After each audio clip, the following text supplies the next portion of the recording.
Zero احکام دین کی قرآن حدیث پاک کی اس میں ہے روشنی، ہوگا حصول فہم طریق محمدی، علم و شعور و فقہ و فراست اور آگہی ہے بزم اثر۔ بسم اللہ الرحمن الرحیم، الحمدللہ فی الارض والسماء والصلاة والسلام علی اکرم الکرماء وعلی آلہ وصحبہ والائمۃ والعلماء، اما بعد۔ معزز ناظرین و سامعین، آج ایک مرتبہ پھر پروگرام عصر حاضر اور احکام دین لے کر ہم آپ کی خدمت میں حاضر ہیں۔ جیسا کہ آپ کو معلوم ہے کہ ہر مرتبہ اس میں ہم ایک ٹاپک پہ گفتگو کرتے ہیں اور اس دوران آپ کی کیوریز کو بھی شامل کیا جاتا ہے، آپ کی لائیو کالز کو بھی انٹرٹین کیا جاتا ہے اور آپ کے سوالات کے براہ راست جوابات کتاب و سنت کی روشنی میں دینے کی بھرپور کوشش کی جاتی ہے۔ اور یہ بھی آپ کو ہم نے بتا رکھا ہے کہ یہ پروگرام ہمارا باقاعدہ ARYQ TV کے آفیشیل یوٹیوب چینل پہ پلے لسٹ بنی ہوئی ہے عصر حاضر اور احکام دین کے نام سے، تو اس میں باقاعدہ یہ پروگرام اپلوڈ ہوتا ہے۔ اگر آپ کبھی یہ پروگرام آپ کا مس ہو جائے، بعد میں دیکھنا چاہیں تو اس میں دیکھ سکتے ہیں، اور دیکھا ہے لیکن جو ہے بعد میں دیکھ کر غور سے سمجھنا چاہیں، کچھ نوٹ ڈاؤن کرنا چاہیں تو بھی پلے لسٹ کی طرف آپ رجوع کر کے دیکھ سکتے ہیں، خود بھی دیکھیں اور آگے دوسروں کو بھی ثواب کی نیت سے شیئر کیا کیجیے۔ تو آج ہم گفتگو کریں گے۔ آج ہم نے ایک معین ٹاپک نہیں لیا، بلکہ ہمارے پاس چونکہ بہت سی کیوریز جمع ہو گئی ہیں تو آج ہم نے چاہا کہ ہم ان کیوریز کا اکٹھا جواب دے دیں۔ تو آج مخصوص ٹاپک نہیں ہے، بس سلیکٹڈ نہیں ہے، بس آج یہ ہے متفرق مسائل ہیں۔ جو کیوریز ہمیں موصول ہوئی ہیں چونکہ تعداد میں جمع ہو گئی ہیں تو ہم ان کے جوابات انشاءاللہ دیں گے، اور اس دوران آپ کی کالز کو بھی شامل کرتے جائیں گے، آپ کی کالز کے جوابات بھی دیں گے، اور جو پہلے سے کیوریز موصول ہوئی ہیں ان کے جوابات بھی انشاءاللہ ذکر کرتے ہیں۔ تو ایک کیوری ہمیں یہ موصول ہوئی ہے، سوال ہم سے پوچھا ہے کسی نے کہ جناب آب زمزم کی خرید و فروخت جائز ہے یا نہیں؟ آب زمزم کوئی اگر بیچنا چاہے تو بیچ سکتا ہے یا نہیں؟ تو دیکھیں اس کا جواب یہ ہے کہ فی نفس ہی آب زمزم کی خرید و فروخت جائز ہے، کیونکہ آب زمزم پانی ہے، اور پانی جو ہے شرعاً مال متقوم ہے۔ مال متقوم کا مطلب یہ ہوتا ہے کہ جسے شریعت نے مال بھی قرار دیا ہو اور اس سے شریعت نے نفع اٹھانا جائز قرار دیا ہو۔ مال متقوم کا معنی قیمتی مال، یعنی جو شریعت کی نظر میں قیمتی مال ہو، جسے شریعت جو ہے وہ قابل نفع مال سمجھتی ہو۔ تو پانی بھی شریعت کی نظر میں مال متقوم ہے۔ اگر پانی بندے کی ملک میں ہو اور بندہ اسے سپرد کرنے پر قدرت رکھتا ہو تو اس صورت میں پانی مال متقوم ہے، اور دیگر شرطیں پائی جا رہی ہیں تو پانی بندہ بیچ سکتا ہے، عام پانی بھی۔ ہاں، جس پانی کی بیع سے منع کیا جاتا ہے وہ یہ ہوتا ہے کہ کنویں کا پانی ہے یا نہر کا پانی ہے یا دریا کا پانی ہے یا تالاب کا پانی ہے، یعنی ایسا پانی کہ جو بندے کی ملک میں نہ ہو، بہہ رہا ہے اور بندے نے بھی تک اس پہ قبضہ نہیں کیا، بندے کی ملک میں نہیں ہے، تو اس وجہ سے اس کی بیع درست نہیں ہوتی۔ لیکن وہ پانی بھی اگر کوئی بھر لیتا ہے تو اب وہ اس کی ملک میں آ گیا، اس کا اس پہ قبضہ بھی ہو گیا، اور اب وہ چیز اس کی شمار ہوتی ہے، جیسا کہ عام طور پر ہوتا ہے کہ نہر سے یا دریا سے کوئی پانی جو ہے وہ اگر کوئی بھر لے تو وہ پانی اس کا ہے، تو اب وہ اس کی چیز ہے، وہ اس کا قبضہ بھی ہو گیا، اس کی ملک میں بھی وہ آ گیا ہے پانی، اور وہ سپرد کرنے پر قدرت بھی رکھتا ہے، تو لہذا اگر وہ پانی بھی وہ بیچنا چاہے تو بیچ سکتا ہے۔ تو اسی طرح آب زمزم کو بھی اگر کسی کی ملک میں ہے، نلکے سے اس نے بھر لیا، اب اس کی ملک میں ہے، اس کا اس پہ قبضہ بھی ہو گیا اور وہ آگے دوسرے کو دینے کی قدرت اور صلاحیت بھی موجود ہے، تو لہذا اگر کوئی بیچتا ہے تو ایسا کرنا جائز ہے۔ اور پانی پہلے بھی جو ہے وہ بکتا بھی، پہلے پانی بکتا ہی تھا۔ آپ دیکھیں کہ پہلے جو ہے وہ سکہ کہلاتے تھے پانی پلانے والے، جو ہے وہ جو لوگ مسافر ہوتے تھے بالخصوص ٹریولنگ کرتے تھے تو وہاں پر جو ہے وہ پانی لے کر اگلے آتے تھے، پانی جو ہے وہ باقاعدہ جو ہے وہ پانی بیچا جاتا تھا، پانی پلاتے تھے۔ اور آج بھی دیکھیں پانی کی بوتلیں وغیرہ ویسے بھی بکتی ہیں پانی، تو آب زمزم کی خرید و فروخت بھی جائز ہے۔ بس اس میں یہ دیکھ لیا جائے کہ کوئی قانونی پیچیدگی نہ ہو۔ اگر قانونی طور پر ممانعت ہو تو پھر اس کی اجازت نہیں ہوگی، کیونکہ وہ امور کہ جو شرعاً مباح ہوں یعنی جائز ہوں، فرض واجب یا سنت نہ ہو، صرف جائز ہوں، ان پہ اگر کسی وجہ سے ریاست یا حکومت جو ہے اسے اگر بین کرتی ہے، کوئی ایسا قانون بناتی ہے کہ اس میں کوئی قانونی خرابی ہو، اس کی وجہ سے منع کیا گیا ہو، تو پھر ایسے ملکی قانون کی پابندی کرنا بھی ضروری ہوتا ہے اس ریاست میں، اس حکومت میں، کیونکہ اس کی پابندی نہ کرنے کی صورت میں اپنے آپ کو ذلت پہ پیش کرنا لازم آتا ہے، اور شریعت نے اپنی خود تذلیل سے منع کیا ہے، اپنے آپ کو ذلت پہ پیش کرنے سے منع کیا ہے۔ اپنے آپ کو ذلت پہ پیش کرنا بھی لازم آتا ہے، سزا ملے گی گی، اور اگر جو ہے وہ جان چھڑانے کے لیے بندہ یا تو جھوٹ بولے گا یا رشوت دے گا، اور اس کی اجازت بھی نہیں ہے، تو اس سے شریعت منع کرتی ہے اگر کوئی قانون ایسا ہو تو اگر کوئی قانون ایسا ہو کہ اس قانون کی روح سے آب زمزم کی خرید و فروخت کو ممنوع قرار دیا گیا ہو تو پھر تو قانون کی پابندی ضروری ہوگی اور اس کی خرید و فروخت کی اجازت نہیں ہوگی. لیکن اگر ایسا کوئی قانون موجود نہیں ہے تو عام حالات میں آب زمزم کی خرید و فروخت جائز ہے، اس میں کوئی حرج نہیں ہے. پھر جو ہے وہ ہم سے ایک سوال پوچھا بھائی نے کہ جو کھلونے ہوتے ہیں، بعض اوقات کھلونوں کی جو مشابہت ہوتی ہے وہ جانوروں کی شکل سے ہوتی ہے، تو جانوروں کی شکل سے مشابہت رکھنے والے کھلونے جو ہے ان کی خرید و فروخت کرنا کیسا ہے اور بچوں کا ان سے کھیلنا.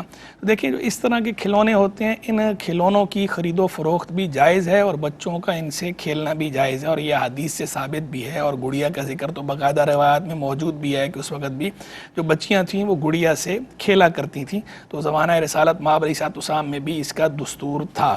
تو لہذا کوئی اگر جو ہے جانوروں کی شکل کی مشابہت والے کھلونے ان سے بچے کھیلتے ہیں تو بچوں کا وہ کھیلنا بھی درست ہے، اور بچوں کے کھیلنے کی خاطر جو ہے وہ انہیں بیچنا، ان کی خرید و فروخت کرنا یہ بھی اپنی جگہ درست ہے، اس میں کوئی حرج نہیں ہے. پھر جو ہے وہ ایک بھائی نے سوال پوچھا کہ جناب سونا جو ہے وہ اگر ادھار پر لیا ہو تو اس صورت میں واپس سونا ہی واپس کرنا ضروری ہوتا ہے یا سونے کی قیمت بھی دے سکتے ہیں، اور اگر قیمت دیں گے تو اب اس کس اعتبار سے قیمت دیں گے، جو موجودہ ریٹ ہے وہ دیں گے یا جو پہلے کا ریٹ تھا وہ دیں گے؟ یہ اس کا جواب میں عرض کرتا ہوں. ایک کالر یہاں پر انہیں شامل کرتے ہیں، کال کے بعد دیتا ہوں. السلام علیکم. تھوڑی آواز بڑھائیے ان کی. السلام علیکم. وعلیکم السلام. جی فرمائیے. میرا سوال یہ، مردوں کو مسجد جانا، پیاز کھا کے مسجد جانا منع ہے. ٹھیک ہے. عورتیں اگر نماز پڑھنے کھڑی ہو رہی ہوں تو اس وقت اگر انہوں نے پیاز کھایا ہوا ہو ٹھیک تو ہے، ان کے لیے کیا حکم ہے؟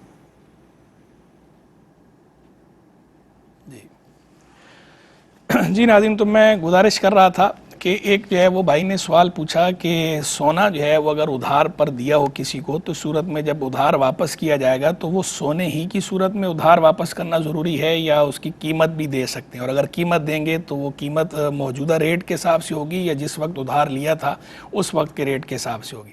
دیکھیں اس کا جواب یہ ہے کہ سونا جو ہے وہ مثلی چیزوں میں شمار ہوتا ہے، اور جو مثلی چیزیں ہوتی ہیں ان کے بارے میں قانون یہ ہوتا ہے کہ جب انہیں عاریتاً لیا ہو، ادھار پر لیا ہو، تو اسی کی مثل چیز دینی ہوتی ہے، اس میں قیمت کا اعتبار نہیں ہوتا. تو لہذا سونا اگر آپ نے ادھار لیا تھا تو وہی سونا آپ واپس کریں گے، اور اگر جو ہے وہ سونا نہیں ہے تو اسی کی مثل سونا جو ہے وہ دینا ضروری ہے، اور اس میں ریٹ کا یا قیمت کا اعتبار نہیں ہے، بس کوالٹی دیکھی جائے گی سونے کی اور اس کا وزن دیکھا جائے گا. ادھار جب آپ نے لیا تھا تو جتنے وزن کا سونا تھا ادھار لیتے وقت اور جو سونے کی کوالٹی تھی اسی کوالٹی کا اور اسی وزن کا سونا یہ واپس کرنا ضروری ہے، اور آپ اس کو واپس کریں گے. اس کی قیمت نہیں دی جائے گی، اور قیمت اور ریٹ، جب قیمت ہی نہیں دی جائے گی تو ریٹ کا جو ہے وہ فرق، اس کا جو سوال ہے وہ ویسے ہی بے معنی ہو جاتا ہے، بے بنیاد ہو جاتا ہے کہ جب قیمت دینی نہیں ہے، دینا ہی سونا ہے، یا تو وہی سونا دیں یا اس کی مثل سونا دینا ہے، قیمت نہیں دے سکتے. پھر جو ہے وہ ایک بھائی نے یہ سوال پوچھا کہ سونے کے زیور جو ہے وہ آرڈر پر بنوائے جاتے ہیں، تو اگر آرڈر پر سونے کا زیور بنوایا ہو اور اس صورت میں انہیں کچھ رقم ایڈوانس دے دی جائے اور باقی بعد میں دی جائے تو اس طرح کرنا جو ہے وہ درست ہے یا نہیں؟ تو اس طرح کرنا جو ہے وہ جائز ہے، اور اس کو ہماری فقہی اصطلاح میں کہا جاتا ہے بیع استثناء. استثناء کا معنی ہوتا ہے آرڈر پر کوئی چیز بنوانا. اس کی تفصیلات عرض کرتے ہیں، کالر ہمیں شامل کرتے ہیں. السلام علیکم. السلام علیکم. السلام علیکم. وعلیکم السلام. مفتی صاحب، ایک میرا سوال ہے کہ یہاں پر اگر دربار پر جا کر دعا مانگے ہیں تو منہ کس طرف کرنا ہوتا ہے؟ خانہ کعبہ کی طرف کرنا ہوتا ہے یا دربار کی طرف کرنا ہوتا ہے؟ کیونکہ مسجد نبوی ہے. ٹھیک ہے، عرض کرتا ہوں. جی ناظرین، تو میں گزارش کر رہا تھا کہ اس کو ہماری فقہی اصطلاح میں کہا جاتا ہے بیع استثناء. استثناء کا معنی ہوتا ہے آرڈر پر چیز بنوانا. تو بیع استثناء کا جن چیزوں میں اس کا تعامل ہو، تعامل کا معنی ہوتا ہے اس چیزوں میں اس کا رواج ہو، تو جن چیزوں میں بیع استثناء کا رواج ہو ان چیزوں میں شریعت بیع استثناء کی اجازت دیتی ہے. تو یہاں پر بھی جو ہے وہ چونکہ ہمارے یہاں رواج ہے، اس طرح جو ہے سونے کے زیور وغیرہ آرڈر پہ بنوائے جاتے ہیں، اور فقہاء نے تصریحات بھی کر رکھی ہیں چاندی کے زیور کے حوالے سے، اور سونے چاندی کا حکم ایک جیسا ہوتا ہے. تو اگر جو ہے وہ آرڈر پر سونا بنوایا جاتا ہے اس طرح، تو رقم اگر جو ہے وہ ایڈوانس میں دے دیں، ساری ایڈوانس میں دے دیں تو بھی ٹھیک ہے، ایڈوانس میں نہ دیں، کچھ ایڈوانس میں دی کچھ بعد میں دے دی تو بھی ٹھیک ہے، اور کچھ بھی نہ دیں پہلے ساری بعد میں دے دیں تو بھی ٹھیک ہے. یہ بیع استثناء ہے اور یہ جائز ہے. اگرچہ اس میں امام اعظم ابو حنیفہ رحمہ اللہ کا موقف یہ ہے کہ اگر ایک ماہ سے زیادہ کا گیپ ہو تو اس صورت میں پھر یہ بیع سلم میں کنورٹ ہو جاتی ہے، اور بیع سلم کی جو شرطیں ہیں وہ پائی جانا ضروری ہوتی ہیں. لیکن جو صاحبین کا موقف ہے وہ یہی ہے کہ بیع استثناء ہی رہتی ہے، یہ اس طرح کنورٹ نہیں ہوتی.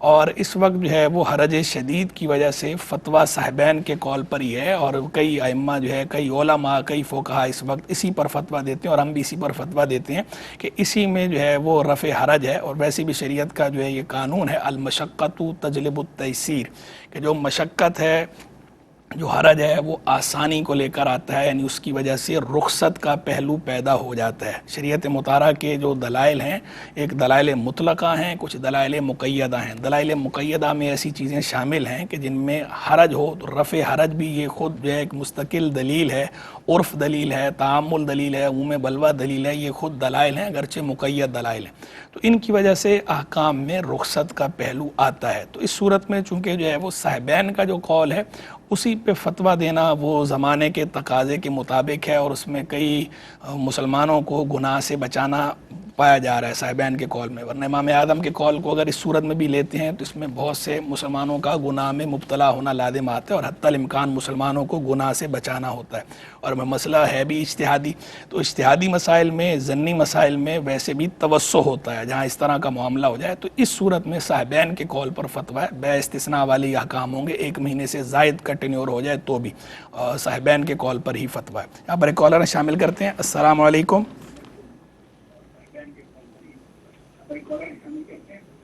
السلام علیکم. وعلیکم السلام. جی فرمائیے.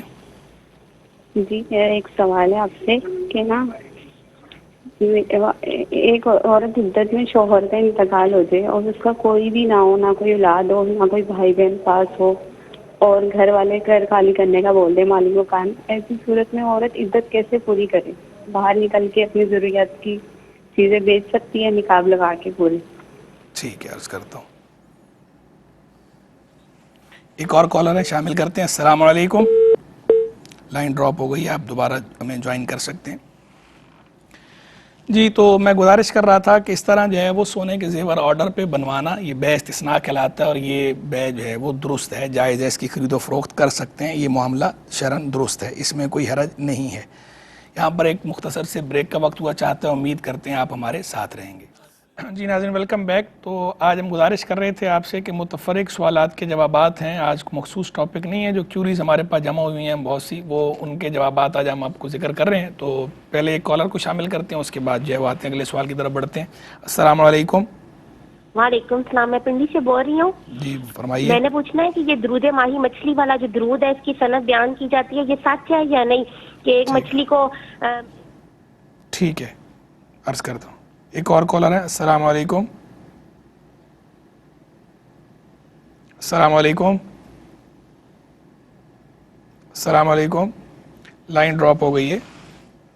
جی ناظرین، تو ایک کیوری ہمیں یہ موصول ہوئی، کسی نے سوال پوچھا کہ جناب اوور بلنگ کرنا کیسا ہے، کہ بعض لوگ کام کرتے ہیں تو وہ جو چیز کسی کی طرف سے خریدتے ہیں تو وہ چیز خریدتے ہوئے ریٹ جو ہے اس کا زیادہ لکھوا لیتے ہیں، پیسے دیتے کم ہیں اور اضافی پیسے لکھواتے ہیں. مثال کے طور پر جو چیز ہے 500 کی اگر چیز ہے، اور 500 میں سے انہوں نے بل جو ہے چیز ہے 450 کی، انہوں نے خریدی 450 کی، لیکن بل بنوایا 500 کا، اور آگے مالک سے 500 پورے لیے، اوپر کے جو پیسے ہیں 50 روپے وہ انہوں نے خود اس پہ رکھ لیے اپنے پاس، جس کا جو ہے وہ مالک کو پتہ نہیں ہے. تو یہ اوور بلنگ اس طرح، یہ میں نے مثال دی چھوٹی رقم کی، رقم چھوٹی ہو یا زیادہ ہو، حکم 12 ایک ہی ہے. تو یہ اس طرح اوور بلنگ کروانا یہ شرعاً جائز نہیں ہے، کیونکہ ایک تو یہ سیدھا سیدھا جھوٹ ہے، دوسرا یہ سیدھا سیدھا دھوکہ ہے. اور جھوٹ سے بھی شریعت نے منع کیا ہے، دھوکے سے بھی منع فرمایا ہے. لعنت اللہ علی القاذبین، قرآن کے اندر آیا ہے کہ جھوٹوں پر اللہ کی لعنت. اور دھوکے کے بارے میں بھی صراحتاً حدیث کے اندر عنوانات آئی ہے، بلکہ منافق کی نشانیوں میں بیان کیا گیا ہے. منافق کی جہاں نشانیاں بیان فرمائی گئی ہیں تو کیا نشانی بیان فرمائی ہے کہ جب وہ بات کرے، جب بات کرے تو جھوٹ بولے، اذا حدث کذب، جب بات کرے گا جھوٹ بولے گا، یہ منافق کی نشانی ہے۔ اسی طرح جو ہے یہ بھی منافق کی نشانی بیان فرمائی کہ وعدہ کرے گا تو پورا نہیں کرے گا، یہ بھی منافق کی نشانی بیان فرمائی کہ اذا اؤتمن خان، کہ جب اسے امین بنایا جائے تو وہ خیانت کرے گا۔ تو خیانت یہ بھی منافقت کی نشانی ہے، منافق کی علامت ہے، اور یہاں سیدھا سیدھا خیانت بھی پائی جا رہی ہے کہ مالک آپ پہ اعتماد کر رہا ہے، آپ اس کے اعتماد کو ٹھیس پہنچا رہے ہیں، یہ بھی جائز نہیں۔ ایسے ہی آپ دھوکہ دے رہے ہیں، دھوکے سے ہی منع کیا گیا، من غشا فلیس منی، جو دھوکہ دے وہ مجھ سے نہیں، حدیث کے اندر آیا، تو لہذا یہ جائز نہیں ہے۔ باقی کالر شامل کرتے ہیں، پھر مزید تفصیل عرض کرتا ہوں۔ السلام علیکم۔ وعلیکم السلام۔ جی فرمائیے۔ جی میرا یہ سوال ہے کہ میری امی کو پیٹ میں پانی کی تھیلی تھی جس کا آپریشن ہوا ہے، تو ان کو 36 ٹانکے لگے ہیں، وہ بالکل بھی جھک نہیں سکتی، بہت زیادہ درد اور تکلیف ہوتی ہے۔ تو اب یہ پوچھنا تھا کہ نماز کس طرح سے ادا کریں، صرف فرض پڑھیں یا بیٹھ کے پڑھیں یا آدھی پڑھیں پوری پڑھیں؟ یہ ٹھیک ہے، ایک اور کالر ہے، شامل کرتے ہیں۔ السلام علیکم۔ وعلیکم السلام۔ جی فرمائیے۔ ہم نے پوچھنا تھا، ہم نے کوئی زمین دی تھی مسجد کے لیے 1 کنال، ٹھیک ہے، 3-4 سال ہو گئے ہیں، وہ ادھر کوئی کام نہیں لگوا رہے مسجد والے جن کو دی تھی۔ ٹھیک ہے، تو یہ پوچھنا ہے بھئی اس کی رقم کسی دوسری سائٹ پہ ہم دے سکتے ہیں کسی اور فلاحی کام کے لیے، یا کسی اور مسجد جدھر بن رہی ہو اس پہ یہ زمین کی رقم دے سکتے ہیں، یہ پوچھنا تھا۔ یہ زمین آپ نے جو ہے وہ بیچی تھی یا ان کو زمین دی ہے؟ ہماری اپنی زمین تھی، ان کو یہ کہا تھا کہ اس جگہ مسجد بنا لو، انہوں نے کہا ٹھیک ہے بنائیں گے۔ انہوں نے نہیں بنائی، تو اب آپ چاہ رہے ہیں کہ یہ زمین آپ ان سے لے کر کسی اور فلاحی ادارے کو دے دیں؟ جی ہاں، ٹھیک ہے، عرض کرتا ہوں۔ اور جی ناظرین، تو میں گزارش کر رہا تھا کہ سوال یہ پوچھا گیا تھا اوور بلنگ کے حوالے سے، تو اوور بلنگ کا میں بتا رہا تھا کہ اوور بلنگ کروانا اس طرح جائز نہیں ہے کہ اس میں جھوٹ بھی پایا جاتا ہے، جھوٹ بھی شرعاً ممنوع ہے، گناہ کا کام ہے۔ دوسرا، اس میں خیانت بھی پائی جاتی ہے، خیانت کو منافق کی نشانی قرار دیا گیا ہے، جھوٹ بولنے کو بھی منافق کی نشانی قرار دیا گیا ہے، اور اس میں دھوکہ بھی پایا جاتا ہے، اور دھوکے کے بارے میں بھی سخت وعیدات ہیں، بلکہ یہاں تک بھی فرمایا گیا ہے کہ جو دھوکہ دے وہ ہم میں سے نہیں۔ تو دھوکہ بھی پایا جا رہا ہے، غدر، دھوکہ وہ چیز ہے کہ اس کے بارے میں تو یہاں تک احتیاط کا فرمایا گیا ہے کہ دھوکہ غیر مسلم کو بھی نہیں دے سکتے عام حالات میں، دھوکہ صرف اور صرف جنگ میں دینے کی اجازت ہے، الحرب خدا، کیونکہ جنگ چال بازی کا نام ہے، تو جنگ میں غیر مسلم کو دھوکہ دیا جا سکتا ہے، ادروائز غیر مسلم کو بھی عام حالات میں روٹین میں غیر مسلم کو بھی دھوکہ دینا جائز نہیں ہے، چہ جائے کہ کسی مسلمان کو دھوکہ دینا۔ تو چونکہ یہ اوور بلنگ اس طرح کروانے میں دھوکہ دہی بھی ہے اور جھوٹ بھی ہے اور خیانت بھی ہے، لہذا ان امور کی وجہ سے یہ گناہ ہے اور سخت گناہ ہے، اس طرح نہیں کرنا چاہیے، اور جو اس کے مرتکب ہیں وہ یہ سوچیں کہ یہ ہم اس طرح کر کے حرام کام کر رہے ہیں، اور یہ جو ہم پیسے بھی لے رہے ہیں یہ ہم حرام لے رہے ہیں، تو بچیں، حرام سے ڈریں اور حرام کی وعیدات پہ غور کریں، اور اللہ تبارک و تعالیٰ سے معافی مانگیں اگر ایسا کچھ کیا ہے، اور جس کے مالک کے لیے آپ نے اس طرح کیا ہے اس سے بھی معافی مانگ لیں، اور اتنے پیسے اگر وہ معاف کر دے تو ویل اینڈ گڈ، معاف نہ کرے تو اس کو اس کی رقم واپس کرنا ضروری ہوگا، اس طرح اوور بلنگ کرنا درست نہیں ہے۔ یہاں پر ایک اور کالر ہے، شامل کرتے ہیں۔ السلام علیکم۔ السلام علیکم۔ وعلیکم السلام سر۔ جی فرمائیے۔ اچھا سر، بات یہ ہے، جی بولیں۔ بات یہ ہے جی کہ یہ جو کہتے ہیں نا بلغ الاولی بے کمال ہی کشف الدجی بے جمال ہی، ٹھیک ہے، یہ جو بے کہتے ہیں یہ کہنا صحیح ہے؟ یا دوسرا جناب ایک اور بات ہے، یہ لفظ رحم ہے یا رحم ہے، اور یہ رحمت بھی کہتے ہیں؟ ٹھیک ہے، عرض کرتا ہوں۔ ایک اور کالر ہے۔ السلام علیکم۔ وعلیکم، وہی کال اگے کیتی ہے تے۔ السلام علیکم۔ وعلیکم السلام۔ جی فرمائیے۔ وعلیکم السلام مفتی صاحب۔ جی فرمائیے۔ سر امام صاحب جڑے نے وہ نا ظہر دی نماز پڑھ رہے ہیں، ٹھیک ہے، آپ اپنے ٹی وی سیٹ کا والیوم جو ہے وہ پڑھ رہے ہیں تے انہاں نا دوسری سکاٹ جڑا نا نہیں بیٹھے تے لقمہ دیتا ہے۔ آپ نے ٹی وی سیٹ کا والیوم بند کر دیجئے تاکہ جو ہے وہ آپ کی آواز ہم تک برابر آئے اور ڈسٹربنس نہ ہو بیچ میں۔ چلیں آپ دوبارہ کال کر سکتے ہیں، ہمیں لائن جو ہے وہ ڈراپ ہو گئی۔ جی ناظرین، تو میں گزارش کر رہا تھا کہ اس طرح اوور بلنگ کرنا درست نہیں ہے۔ پھر جو ہے وہ ایک سوال ہم سے یہ پوچھا گیا، کیوری یہ آئی کہ اگر کوئی نماز پڑھتے ہوئے غلطی سے پہلی رکعت میں سورۃ الناس پڑھ لے تو اب دوسری رکعت میں بھی سورۃ الناس ہی پڑھیں گے یا اور کوئی سورت بھی پڑھ سکتے ہیں؟ لیکن دوسری اس طرح اگر غلطی سے ہوا ہے تو دوسری رکعت میں کوئی اور صورت بھی پڑھی جا سکتی ہے. اور یہ جو منع کیا جاتا ہے کہ آپ جو ہے وہ خلاف ترتیب قرآن نہیں پڑھیں گے یا الٹا قرآن نہیں پڑھیں گے، تو یہ منع کیا جاتا ہے اس وقت کہ جب جو ہے وہ قصداً ایسا کر رہا ہو، بندے کے انٹینشن کو اس میں دخل ہو، انٹینشنلی ایسا کر رہا ہو تو اس سے منع کیا گیا ہے. اور اگر اس طرح آپ نے کر لیا ہے تو بہتر تو یہ کہ دوسری رکعت میں بھی آپ سورۃ الناس ہی پڑھ لیں، لیکن اگر کوئی اور صورت بھی آپ پڑھ لیتے ہیں تو اس صورت میں چونکہ یہ بھولے سے ایسا ہوا تھا تو اس کی گنجائش ہے. پھر جو ہے وہ ایک بھائی نے جو ہے وہ ہم سے سوال پوچھا کہ صلاۃ التسبیح جو ہے، صلاۃ التسبیح کی جماعت کا اہتمام ہوتا ہے، تو صلاۃ التسبیح کی جماعت کروانا کیسا ہے؟ نوافل جو ہے وہ چونکہ صلاۃ التسبیح بھی نفل ہے، اور نفل کی جماعت جو ہے وہ درست ہے یا نہیں، جائز ہے یا نہیں؟ دیکھیں اس بارے میں فقہائے کرام کی جو تصریحات ہیں وہ تو یہ ہیں کہ نفل کی جماعت کو تدائی کے ساتھ منع کیا گیا ہے. تدائی کا مطلب یہ ہوتا ہے کہ اہتمام کرنا، باقاعدہ دعوت دینا، بلا کر اہتمام سے نفل کی جماعت قائم کرنا فرض کی طرح. جیسے فرائض کی جماعت ہوتی ہے ایسے ہی نفل کی جماعت قائم کرنا، 3 سے زائد افراد ہوں اگر اس میں، تو اس کو فقہا نے مکروہ قرار دیا ہے.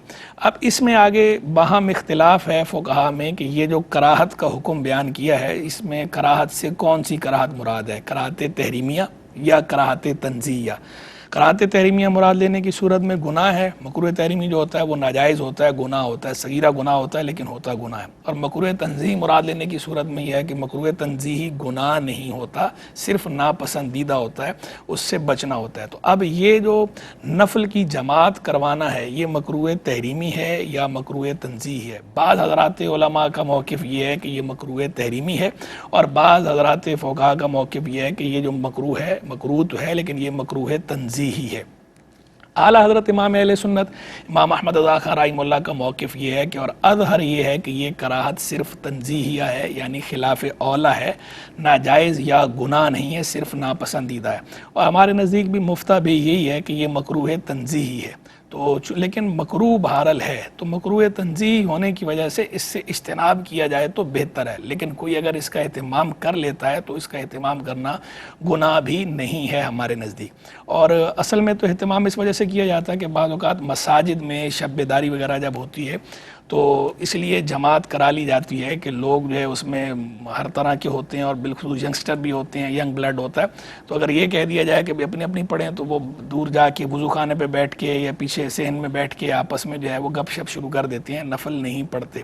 تو جماعت جو ہے وہ کروا لی جاتی ہے کہ چلیں تاکہ سارے ہی جماعت میں شریک ہو جائیں. تو اس نیت سے جماعت کرائی جاتی ہے، اس وجہ سے جماعت کراتے ہیں. تو اگر کوئی اس طرح جماعت کراتا ہے تو گناہ تو نہیں ہے، مکروہ تنزیہی ہے، لیکن ویسے بہتر یہ ہے کہ جماعت سے اجتناب کیا جائے، اپنی اپنی پڑھی جائے. اور بالخصوص وہ مساجد کے جہاں پر صرف سنجیدہ قسم کے لوگ ہیں اور وہ بات مانتے بھی ہوں کہ انہیں جو کہا جائے اپنی اپنی پڑھیں اور وہ اپنی اپنی پڑھ لیں گے، تو وہاں پر خائی نہ خائی اب یہ نہیں کہ جماعت کرانی ہے. تو اگر جماعت کروانے کی گنجائش ہے یا اجازت ہے تو وہ اجازت ہے، کوئی فرض یا واجب یا سنت نہیں ہے، صرف اجازت ہے. اور وہ اجازت بھی مکروہ تنزیہی قرار دینے کی صورت میں ہے کہ ہے خلاف اولیٰ، لیکن جو ہے وہ کر لیا تو گناہ نہیں ہوگا. یہاں پر ایک کالر شامل کرتے ہیں. السلام علیکم. لائن ڈراپ ہو گئی، آپ ہمیں دوبارہ جوائن کر سکتے ہیں. سر میں نے پوچھنا تھا زکوٰۃ دینے کا طریقہ کیا ہے؟ میں ہر ماہ 10-15 ہزار دیتا ہوں، لیکن اپنے جو مطلب جو کل جائیداد ہے اس کے حساب سے دینی چاہیے یا اندازے سے بھی ہو جاتی ہے؟ ٹھیک ہے، عرض کرتا ہوں. اور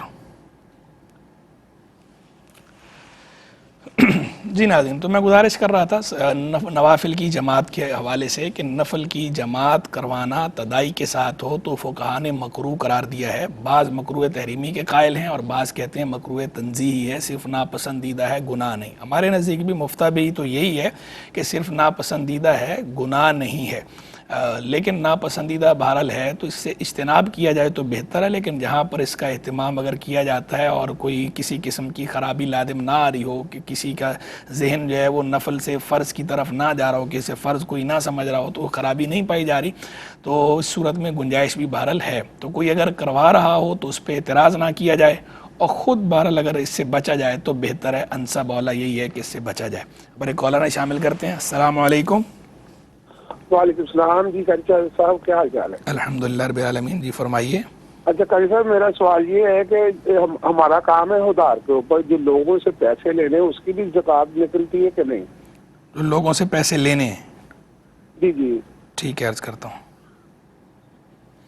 ناظرین یہاں پر مختصر سے بریک کا وقت ہوا چاہتا ہے، امید کرتے ہیں آپ ہمارے ساتھ رہیں گے. جی ناظرین ویلکم بیک. جو کیوریز ہمیں موصول ہوئی ان کے ہم جواب عرض کر رہے تھے. تو ایک کیوری ہمیں یہ موصول ہوئی کہ اگر کوئی عمرے پر جائے یا حج پر جائے تو پہلے جو ہے وہ مکہ مکرمہ میں حاضری دینی چاہیے یا پہلے مدینہ منورہ میں حاضری دینی چاہیے. یعنی جب کہ بندے کے پاس وقت ہو تو پہلے جو ہے وہ مدینہ منورہ حاضری دے اور پھر مکہ مکرمہ جائے، یا پہلے مکہ مکرمہ جائے اور پھر وہاں سے مدینہ منورہ آئے. تو اس کا جواب یہ ہے کہ دونوں طرح کرنا درست ہے، دونوں طرح کرنا جائز ہے. کوئی اگر پہلے مدینہ منورہ حاضر ہوتا ہے اور پھر مکہ مکرمہ جاتا ہے تو یہ بھی بالکل جائز ہے، اس میں بھی کوئی حرج نہیں کسی قسم کا. اور کوئی جو ہے وہ پہلے مکہ مکرمہ جاتا ہے اور پھر وہاں سے مدینہ منورہ جاتا ہے، اس میں بھی کسی قسم کا کوئی حرج نہیں ہے، اس میں کوئی کسی قسم کی ممانعت نہیں ہے. شریعت نے دونوں طرح کا آپشن دیا ہوا ہے، دونوں طرح کی اجازت دی ہوئی ہے، دونوں طرح ہی کر سکتے ہیں. باقی جو لوگ بار بار جاتے ہوں تو ان کے لیے یہ ہے، بہتر یہ ہے کہ کبھی مکہ مکرمہ سے مدینہ منورہ جائیں، کبھی مدینہ منورہ سے مکہ مکرمہ جائیں، تاکہ سرکار علیہ السلام کی دونوں اداؤں پر عمل ہو جائے. کہ حضور جان عالم علیہ السلام مکہ مکرمہ سے ہجرت کر کے مدینہ منورہ تشریف لے کر گئے ہیں، تو کبھی ایسا ہو جائے کہ وہ آپ وہاں جائیں اور وہاں سے مدینہ جائیں. اور کبھی ایسا کہ جیسے سرکار علیہ السلام جب حج کے لیے تشریف لے کر گئے ہیں تو مدینہ منورہ سے آپ تشریف لے کر گئے اور یہاں آپ نے میقات پہ پہنچ کے احرام باندھا. اسی طرح جو ہے وہ عمرے کے لیے جب آپ تشریف لے کر گئے تو یہاں سے آپ تشریف لے کر گئے اور پھر میقات پہ جو ہے وہ احرام باندھا. تو یہ تاکہ سرکار علیہ السلام کی اس ادا پر عمل ہو جائے. تو جو لوگ بار بار جاتے ہیں ان کے لیے تو یہ ہے، کبھی مدینہ منورہ سے جائیں، کبھی مکہ مکرمہ سے جائیں، پہلے مدینہ چلے جائیں پھر مکے جائیں، کبھی پہلے مکے جو ہے چلے جائیں پھر مدینہ جائیں، تاکہ سرکار علیہ السلام کی دونوں طرح کی اداؤں پر عمل ہو جائے. ان کے لیے بہتر یہ ہے، افضل اولا یہ ہے. باقی جو ویسے ہی ایک بار جا رہا ہے تو وہ جس طرح بھی جائے اس طرح اس کو اجازت بھی ہے. اور جہاں تک افضل ہونے کی بات ہے تو اس کا معاملہ بندے کے خلوص نیت پر ہوتا ہے. جس کی خلوص نیت جتنی زیادہ ہو، جتنا خشوع و خضوع ہو، اس کے اعتبار سے اس کے لیے افضل کا تعین ہوتا ہے عند اللہ. تو جس کا خشوع و خضوع جس میں زیادہ ہو، جس سے اسے ذوق زیادہ محسوس ہوتا ہو اور خالصاً لوجہ اللہ جو کام وہ کر رہا ہو، تو اس کے اندر بہرحال اس کے لیے افضلیت کا پہلو بھی ہے. بہرحال دونوں طرح درست ہے، دونوں طرح کر سکتے ہیں. پہلے بھی مدینے جا کے پھر مکے جائیں یہ بھی کر سکتے ہیں، اور پہلے مکے جائیں وہاں سے مدینے جائیں یہ بھی کر سکتے ہیں. باقی ایک جو ہے وہ عالم تھے بڑے غزالی زمان علامہ سید احمد سعید شاہ کاظمی رحمہ اللہ، ان سے کسی نے پوچھا کہ حضرت جو ہے وہ کس طرح کرنا چاہیے. تو انہوں نے ایسے ہی ایک لطیف جواب یہ دیا کہ اگر میرے جیسا گناہ گار جائے تو وہ پہلے مکے جائے تاکہ وہاں جو ہے وہ گناہ معاف کروائے اپنے، اور پھر پاک ہو کر مدینے میں حاضری دے. اور اگر جو ہے کوئی نیک آدمی جا رہا ہے تو پہلے مدینے جائے اور یہاں سے مکے جائے، وہ پہلے ہی نیک ہے. یہاں سے سرکار علیہ السلام سے دعا لے کے جائے، حضور کی شفاعت کی درخواست کر کے سرکار کی بارگاہ میں وہ ایسا کرے، اس کے لیے یہ بہتر ہے. بہرحال تو یہ اپنے اپنے ذوق کی بات ہے. تو جس کو جس میں ذوق زیادہ ہو اور خشوع و خضوع زیادہ ہو، اور جس میں اس کے لیے حلاوت، قلبی حلاوت کا پہلو زیادہ ہو، اللہ تبارک و تعالیٰ سے اپنا کنیکشن جس صورت میں اسے مضبوط ہوتا زیادہ محسوس ہو، اس اعتبار سے وہ طریقہ کار اختیار کر لے اور اپنی سہولت بھی دیکھ لے. اب جو ہے وہ کالرز کے سوالات کی طرف آتے ہیں. جو کالرز نے آج ہم سے سوالات پوچھے ہیں، ایک بہن نے سوال پوچھا کہ مردوں کو پیاز کھا کے مسجد میں جانا منع ہے، تو کیا خاتون بھی اب گھر میں نماز پڑھتی ہے تو پیاز کھا کے نماز جو ہے وہ پڑھ سکتی ہے، یا اسے جو ہے وہ کیا کرنا چاہیے؟ تو دیکھیں، ایک ہے پکائی ہوئی پیاز اور ایک ہے کچی پیاز. کچی پیاز میں چونکہ بدبو ہوتی ہے اور جب پیاز کو پکا لیا جائے تو بدبو زائل ہو جاتی ہے. پکی ہوئی حالت میں پیاز استعمال کی ہے تو اس صورت میں تو کوئی حرج نہیں ہے، مرد کو بھی منع نہیں ہے، مسجد بھی جا سکتا ہے بلکہ جائے گا جماعت کے لیے، اور خاتون بھی صورت میں نماز پڑھ لے، کوئی اس میں کسی قسم کی ممانعت نہیں ہے. لیکن جو کچی پیاز ہے تو کچی پیاز کھانے سے چونکہ منہ میں بدبو پیدا ہوتی ہے، اور یہ جب بندہ عبادت کرتا ہے تو اللہ تبارک و تعالیٰ کے دربار میں حاضر ہو رہا ہے، تو یہ دربار الہی کے ادب کے خلاف ہے اور فرشتوں کے لیے بھی اذیت کا باعث ہے. تو اس لیے بہتر یہ ہے کہ منہ کی بدبو اپنی زائل کریں، اس کے بعد جو ہے وہ نماز پڑھیں. تو خاتون بھی گھر کے اندر اگر نماز پڑھ رہی ہے تو اگر اس نے کچی پیاز کھائی ہے تو کچی پیاز کھانے کے بعد جو ہے وہ مسواک کر لے یا برش کر لے، بدبو منہ کی زائل کر لے اور پھر جو ہے وہ نماز پڑھ لے۔ اور ویسے بھی نماز کے لیے جب جو ہے وہ بندہ نماز پڑھنے لگے تو تھوڑا سا نماز کے لیے بھی اہتمام کرنا چاہیے۔ جس طرح ہم باہر کسی دعوت میں جاتے ہیں، کسی معزز کے یہاں جاتے ہیں، کسی سے ملنے جاتے ہیں تو اہتمام کے ساتھ جاتے ہیں، تو ایسی جب ہم نماز پڑھتے ہیں تو بھی ہم اللہ کے حضور اپنی حاضری لگواتے ہیں، تو اس میں بھی بندے کو تھوڑا اہتمام کرنا چاہیے، وہ حیت اختیار کرنی چاہیے جو حیت بندہ معززین کے سامنے اختیار کرتا ہے۔ تو اس طرح بدبو منہ سے آ رہی ہو تو یہ اچھی بات نہیں ہے نماز پڑھنا، بدبو زائل کر کے پھر نماز پڑھیں۔ نماز تو بہرحال پڑھی جائے گی لیکن بدبو بھی زائل کی جائے منہ کی۔ پھر ایک بھائی نے سوال پوچھا کہ اگر کسی دربار یعنی کسی مدار پر جائیں تو وہاں پر دعا مدار کی طرف منہ کر کے مانگ سکتے ہیں یا نہیں، اس کو پیٹ کر کے کعبے کو رخ کر کے دعا مانگیں؟ دیکھیں مدار شریف پر بھی اگر آپ گئے ہیں تو کعبہ مدار پہ چونکہ جانے کا ادب یہ ہوتا ہے کہ آپ جب مدار پہ جاتے ہیں کسی بھی وہاں پر ایصال ثواب کرتے ہیں تو آپ کا رخ جو ہے وہ مدار کی طرف ہوتا ہے اور کعبہ مشرفہ کی طرف آپ کی پیٹھ ہوتی ہے، تو اسی حالت میں آپ دعا مانگ سکتے ہیں، اس میں کوئی حرج نہیں ہے۔ کوئی اس طرف پیٹھ کرنا جو ہے وہ ضروری نہیں ہے کہ آپ جو ہے مدار کو پیٹھ کریں اور کعبہ مشرفہ کو رخ کریں، کیونکہ جب آپ دعا مانگتے ہیں سب کو پتہ ہے مسلمان ہونا اس بات کا قرینہ ہے کہ دعا اللہ ہی سے مانگی جا رہی ہے، صاحب مدار سے دعا نہیں مانگی جا رہی ہوتی، دعا اللہ ہی سے مانگی جا رہی ہوتی ہے۔ اور نظریہ بھی آپ کا درست ہے، مسلمان ہیں اللہ سے دعا مانگ رہے ہیں، آپ بزرگ کا وسیلہ اللہ کی بارگاہ میں پیش کرنا ہے، وسیلہ پیش کر سکتے ہیں۔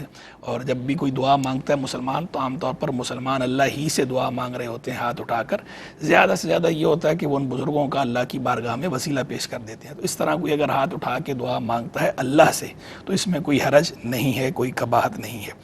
پھر جو ہے وہ بہن نے سوال پوچھا کہ عورت کے شوہر کا انتقال ہو گیا، وہ عدت میں ہے اور کوئی رشتہ دار ہے نہیں اور مالک مکان جو ہے وہ گھر سے نکال دے، تو آپ جو ہے وہ اپنی ضروریات پوری کرنے کے لیے باہر جا کے سامان بیچ سکتی ہیں یا نہیں، عدت کیسے پوری کریں گی؟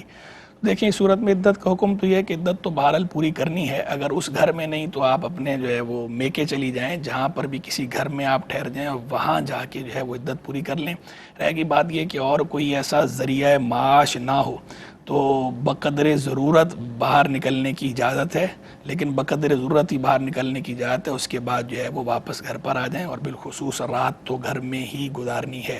تو بقدر ضرورت جو ہے وہ باہر نکل سکتی ہیں کسی ضروری خرید و فروخت کے لیے کہ اور کوئی رشتہ دار موجود نہیں ہے اور اس کے علاوہ اور کوئی چارہ نہیں ہے، تو اس صورت میں بقدر ضرورت کی گنجائش ہے، لیکن بہرحال رکنا اپنے گھر میں ہی ہے۔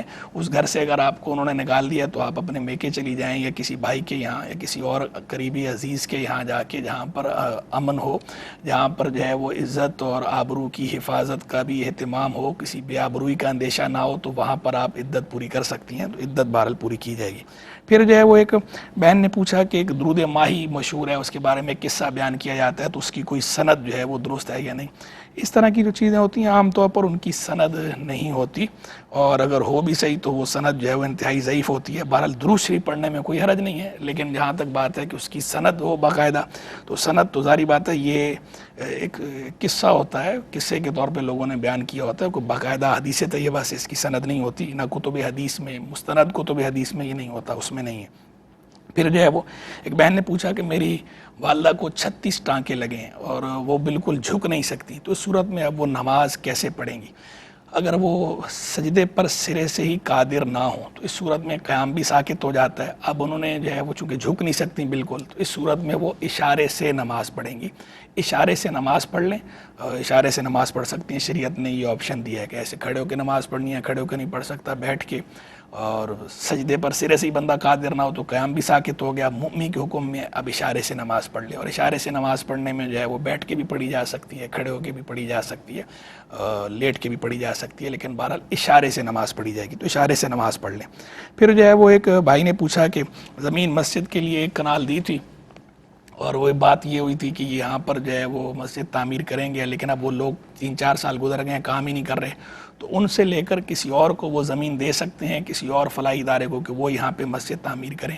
اس صورت میں ویسے تو اختلاف ہے، لیکن جو ہے وہ راجح بات یہی ہے، راجح قول یہی ہے کہ اگر کوئی اس طرح زمین جو ہے وہ دی ہے اور اگلا اس پہ کسی قسم کی کوئی ایکٹیویٹی نہیں کر رہا، تو ان سے واپس لے کر کسی اور کو مسجد کے لیے دینا وقف ہے، کسی اور کو وقف کے لیے دینا اس کی اجازت ہے۔ اور اگر واقعی کوئی سستی کر رہا ہے، کوتاہی کر رہا ہے، تو وقف کے مال کی حفاظت کے لیے اس کو اس سے لے کر دوسرے ادارے کو دینا یا ایسے کو دینا کہ جو وہاں واقعی مسجد قائم کرے گا، تو اس طرح کرنے کی اجازت ہے، گنجائش ہے۔ لیکن یہ اسی صورت میں جب کہ واقعی اگلے جان بوجھ کے کام نہ کر رہے ہوں، اگر وہ کام کر رہے ہیں بس آہستہ آہستہ کر رہے ہیں لیکن کام کر رہے ہیں، تو اس صورت میں ان کو کام کرنے دیا جائے۔ پھر ایک بھائی نے سوال پوچھا کہ یہ بالغ العلا بے کمال ہی کہتے ہیں، تو یہ بے کہنا کیسا ہے؟ کاشف الدجا بے جمال ہی کہتے ہیں، تو یہ بے کہنا ساتھ کیسا ہے؟ دیکھیں اصل میں یہ عربی کلمات ہیں اور عربی میں معروف پڑھا جاتا ہے، تو عربی میں تو یوں پڑھا جائے گا بالغ العلا بکمالہ کشف الدجا بجمالہ، یعنی معروف پڑھیں گے، مجہول نہیں پڑھیں گے، تو عربی میں تو ایسا ہے۔ لیکن چونکہ ہمارے اردو وغیرہ میں جب عام طور پر لوگ بولتے ہیں تو قرآن کے سوا اور کوئی چیز پڑھ رہے ہوں تو وہ اگر مجہول بھی پڑھ لیں تو کوئی گناہ نہیں ہے، تو اگر وہ بے کمالی بھی پڑھ لیتے ہیں یا بے جمالی بھی پڑھ لیتے ہیں تو یہ گناہ نہیں ہے، ناجائز نہیں ہے، اس پر کوئی حکم نہیں ہے۔ ہاں بہتر یہ ہے کہ اسے بھی معروف پڑھا جائے کہ جب یہ عربی ہے تو اہل عرب کا جو طریقہ ہے اس کے مطابق ہی الفاظ بولے جائیں عربی، تو بہتر ہوتا ہے۔ لیکن اگر کوئی مجہول انداز میں بھی پڑھ لیتا ہے غیر قرآن کو تو اس میں کوئی کسی قسم کی قباحت نہیں ہے، کوئی سخت بات یہ نہیں ہے، تو پڑھ سکتے ہیں۔ پھر جو ہے وہ ایک بھائی نے سوال پوچھا کہ زکوٰۃ میں دیتا ہوں، اندازے سے دیتا ہوں 15,000 10,000 15,000 ہر مہینے دے دیتا ہوں، پورا حساب نہیں لگاتا، تو اس طرح کرنا درست ہے یا نہیں؟ تو پورا حساب تو لگانا پڑے گا۔